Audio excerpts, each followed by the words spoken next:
It's getting serious in Syria. I mean, very serious. The Syrian crisis at a peak, diplomatic tensions flying high. The United States is disgusted that a couple members of this council continue to prevent us from fulfilling our sole purpose here. As American officials switch on the traditional approach of dealing with regimes they just don't like. Assad is crazy. He's a brutal dictator. He's killing his own people. This is the same narrative that we heard about Gaddafi. The media is right there to echo whatever spin is presented by those in power. Well, how disgusted are you?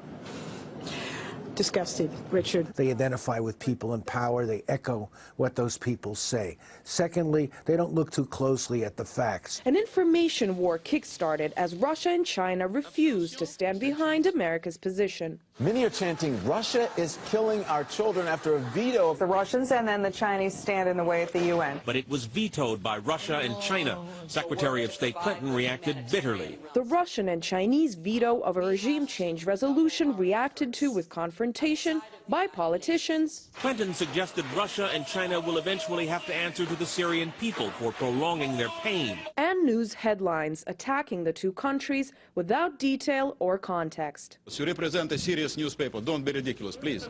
No, my answer to your serious question, don't be ridiculous. The media not showing the will to explain what led to the veto. It's a crack in the wall of lies, basically, or a rip in the tissue of lies that's being presented by the media here.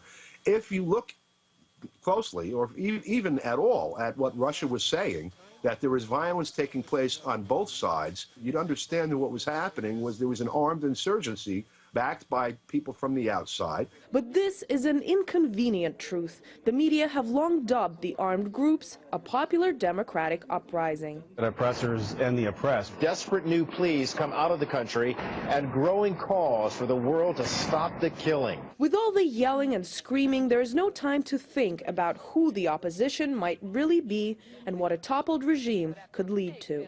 It's not enough to just say, Assad bad, rebels good. Who are these people? It's always possible to replace a mediocre or a terrible regime with something that's worse. Journalist Matt Lee has been covering the UN for years and knows all too well how the media likes to approach what happens. I cover the Security Council closely enough that I'll say, like, this sort of the common sense, the knee-jerk answer to almost everything that happens there. Russia and China are wrong and the West is right. If you're going to cover the Security Council, you might as well actually try to cover what actually happens, rather than if you come into each day just knowing in advance, you know, who's good, who's bad, and what's going to happen. I think that you can miss a lot. Especially when the coverage narrative varies depending on where on the map the conflict stems from. The statement that you hear that any leader who kills his own people has lost all legitimacy, if that really were the standard, I think a not insubstantial percentage of the world's leaders would have lost their legitimacy. As the mainstream media sticks with journalism by press release, Americans who don't dig deeper themselves end up getting just one side of the story. With some facts amplified and others unexplained or simply left out, the media has gone from informing to misinforming the people. Anastasia Churkina, RT, New York.